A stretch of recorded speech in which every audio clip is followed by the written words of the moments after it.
everyone. We are here to you to discuss our topic, which is Filipino-American Relations 1898 to 1969. So, first, let me introduce myself. I am Lovely Joy Italas. And I am Kia Heart Pelemia. I am Sherma Arcid. So, I will be the first who will discuss. So, let's start. American design on the Philippines. Theodore Roosevelt said one of the influenced American wished that war between Spain and the US should break out in order to expand the Navy in Asia. The coming of the American was not a mere accident of the Spanish-American but a planned action.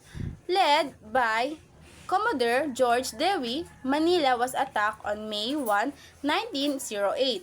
The Spaniards, in the face of absolute defeat, hoisted the white flag in Cavite in token of surrender. While Aguinaldo was in Singapore, he met Spencer Pratt, American consul in Singapore.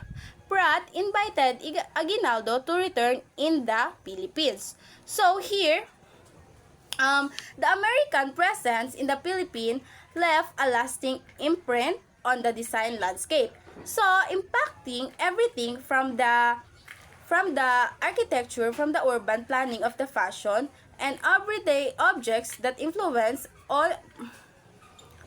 Para mali man.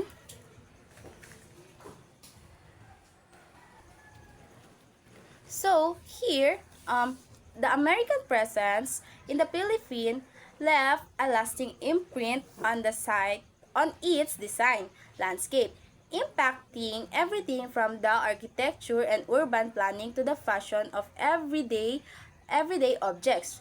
This influence born out of So, in this, the American presence in the Philippines left a lasting imprint on its design landscape, impacting everything from architecture and urban planning to fashion and everyday objects. This influence, born out of colonialism and later shaped by Cold War alliances,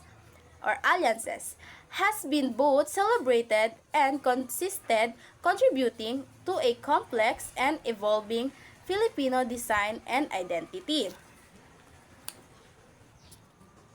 So, let's proceed to the next slide.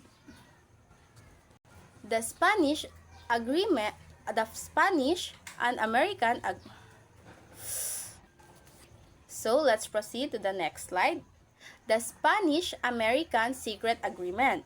Governor General Fermin Judenes believed that the Spanish position was hopeless in the face of the superior enemy and in the face of Filipino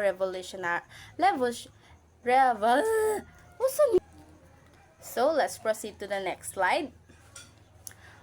The Spanish-American Secret Agreement. Governor General Fermin Judenes believed that the Spanish position was hopeless in the face of superior enemy position. Mali. So, let's proceed to the next slide. The Spanish-American Secret Agreement.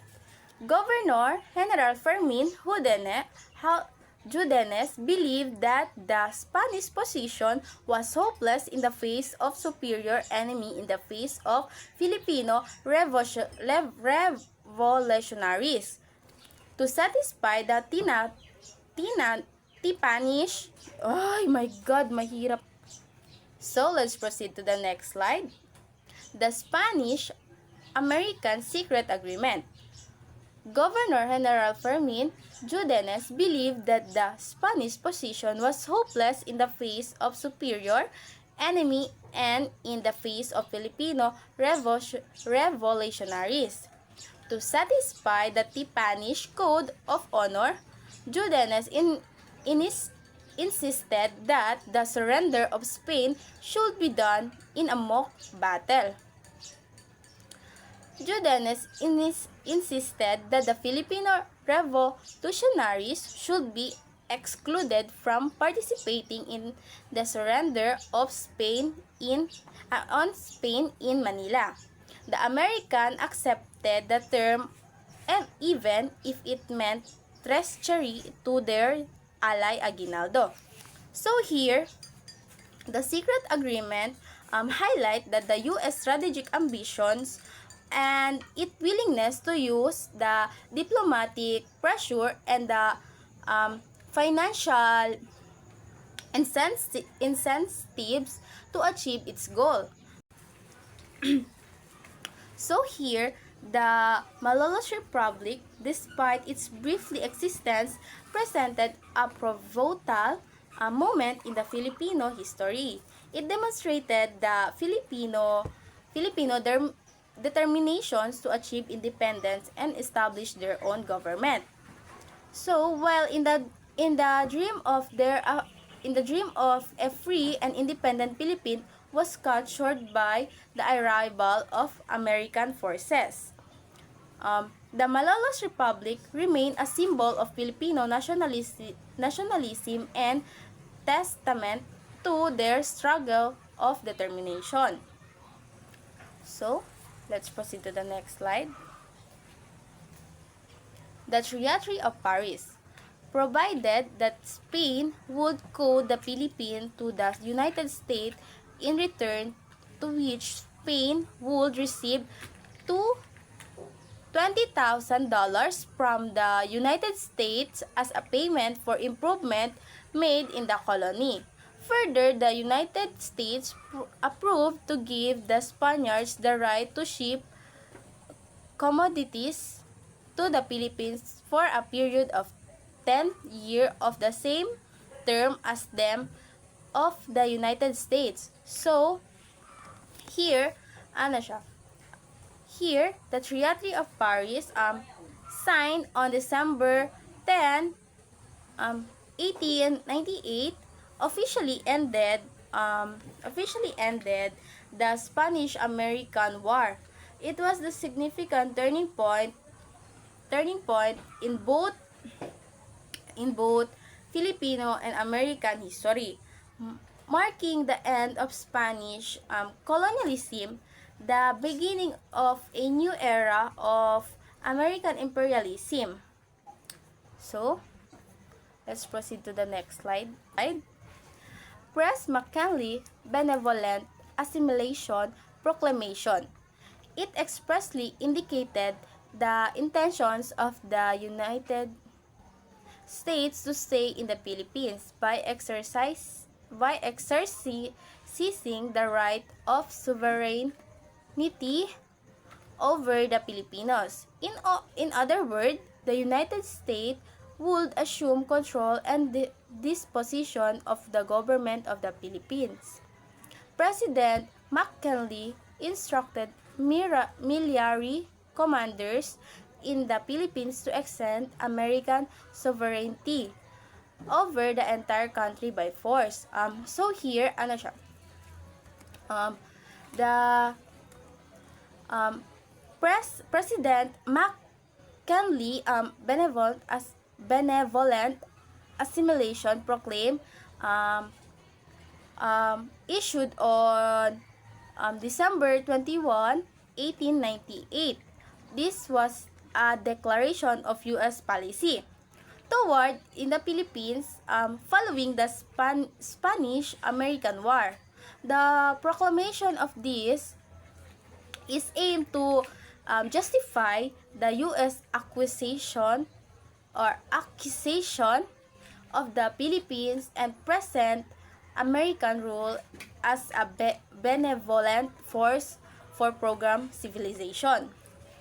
So let's proceed to the next slide. Filipino reaction on Press McKinley Benevolent Assimilation Proclamation. Antonio Luna pointed out it was merely a subterfuge to quit the people temporarily until measure could be inaugurated and applied to put in practice of all offensive features of government which Spain had employed in the Philippines. Aguinaldo said, "My government cannot remain indifferent in view of such a violent and aggressive seizure of a portion of its territory by a nation which arrogated to itself the title of champion of op- oppressed nation. So here, um, um, the Filipino reaction to President McKinley benevolent um, was one of the deep distrust and anger, while McKinley's words promised protection and a path to assimilation into Filipino or family of free Filipinos. So, Filipino saw it's a thinly veiled attempt to justify American imperialism and control. So, that's all for my discussion. So the next reporter will be we will discuss by Teacher Alamea. So, I am the next reporter. So now I'm going to tackle the Filipino-American hostilities. Filipino-American relations progressively deteriorated. American insistence on the evacuation of Aguinaldo's army of the strategic points along the Manila Bay area. The refusal of the American military authorities to allow the American annexation of the areas to be occupied by the Filipino troops after the Mac Battle of Manila. On February 4, 1899, an American sentry shot a Filipino soldier, resulting in the outbreak of the Filipino-American hostilities. So the Filipino-American War, a tragic conflict that erupted in 1898,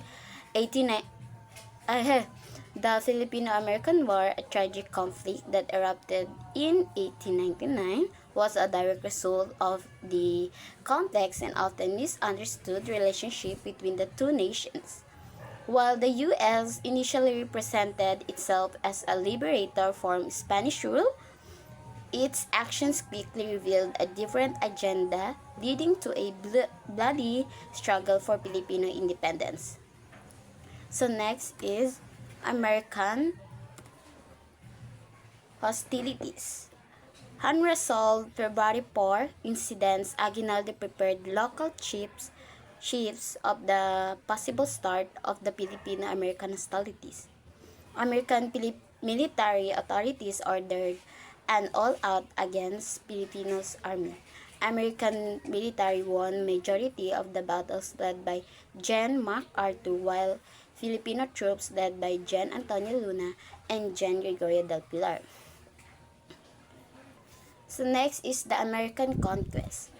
Iloilo and Cebu surrendered to the Americans. The Negrons sympathized with the Americans. Bates Treaty was introduced and signed in Holosulu of August 20, 1899. Bates Treaty the sovereignty of the U.S. over the whole archipelago of Jolo and its dependencies, it declared and acknowledged that the rights and dignities of His Highness the Sultan and his datus shall be fully respected. Aguinaldo fled to the mountains. The Battle of Pasong Tirad, Gen Gregorio del Pilar was killed. Aguinaldo was captured on March 23, 1901. On April 1, 1899. Aguinaldo took his oath of allegiance to the U.S. and appealed to all Filipinos to accept the sovereignty of the U.S. So the American conquest is a broad term encompassing various historical events where the United States expanded its territory and influence. While the term can refer to different periods and contexts, it often evokes the concept of manifest destiny, a 19th century belief that the U.S. was destined to expand across North America. Next is the continuing resistance 1901 to 1913. After the capture of G. Aguinaldo at Palanan, Isabela in 1901, the Filipino-American War ended as far as the United States and Filipino allies were concerned. but to the Filipino masses who look up upon the war against the American as a continuing struggle for independence, the resistance lasted longer. The resistance can be seen in three sectoral perspectives: Christian, Muslim, and tribal. The period between 1901 and 1913 witnessed a continuation of Filipino resistance against American rule despite the capture of Emilio Aguinaldo in 1901. While the initial phase of the Philippine-American War had involved conventional warfare, this period saw a shift towards guerrilla tactics and localized uprisings. So next is let's proceed to the compromise with colonialism. American colonial authorities repeatedly offered opportunities for Filipino cooperation and participation in colonial government. Schurman Commission by President McKinley and Cornell University Press Jacob Schurman non-military approach of American colonialism. Philippinization 1913 by Francis Burton. Lones law was passed, legislative power was given to the Filipino.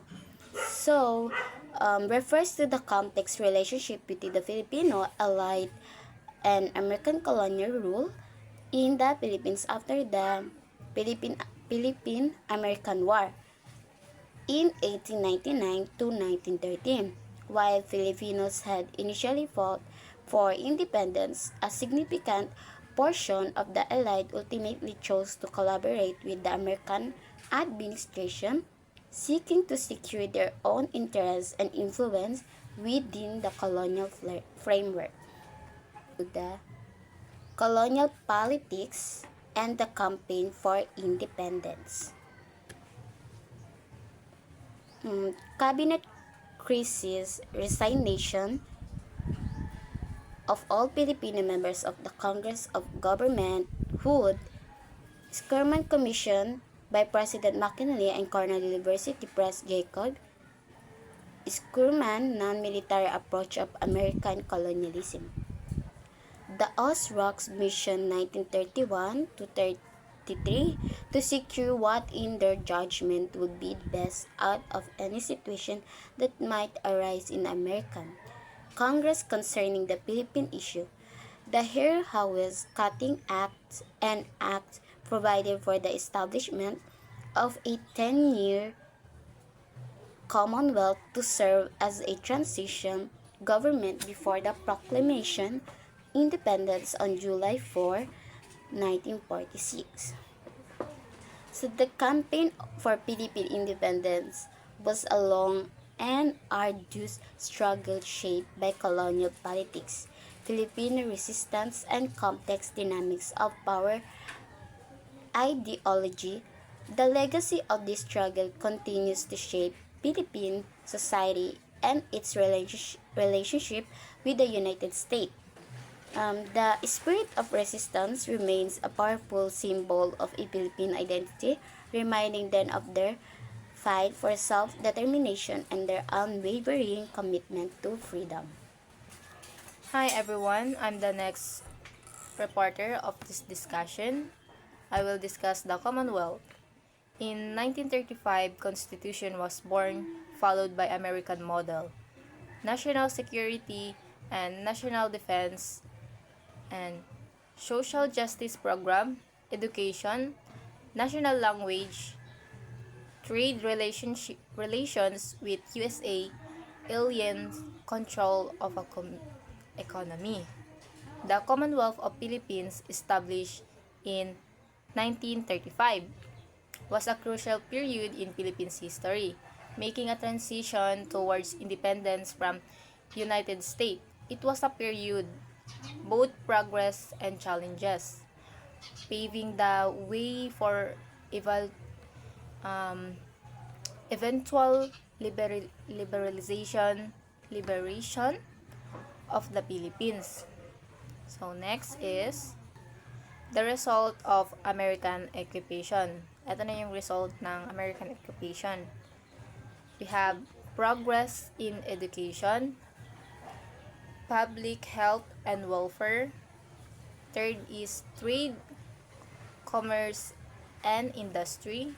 Fourth is transportation and communication. Fifth, individual freedom. Six, political consciousness. Last is language and literature. Commonwealth was interpreted by the Japanese occupation. The 10 years preparatory period was rudely interpreted when the Japanese looking for territory accommodate not only their excuses population but their manufactured goods started the Pacific. Japanese naval bomber attack the Pearl Harbor in Hawaii in December 1941. The USA declared war against the Japanese and the war in the Pacific was formally on. The Philippines was occupied by Japanese. Civil liberties were suppressed. The economy was gathered to the demands of the Japanese war efforts. Education was revamped to reorient the Filipino thinking along Japanese lines. Political life was limited to the Japanese sponsor. So it says here that the Commonwealth of Philippines is a period of transition towards independence. Was tragically interpreted by Japanese invasion and occupation during World War II. This period lasting from 1942 to 1945 marked a dark chapter in Filipino history, bringing about immense suffering, destruction, and rewind struggle for freedom. Here are some American conquests. Iloilo and Cebu surrendered to the Americans.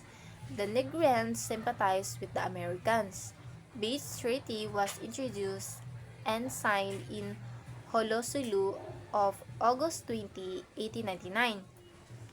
Bates Treaty, the sovereignty of the U.S. over the whole archipelago of Sulu and the independence declared and acknowledged the rights and dignities of His Highness the Sultan and his datos should be fully respected. Aguinaldo fled to the mountains. The Battle of Pasongtay, General Gregorio del Pilar was killed. Aguinaldo was captured on March 23, 1901. On April 1, 1899, Aguinaldo took his death of allegiances of U.S. and applied to the Filipino to accept the sovereignty of U.S. So that's all. Thank you.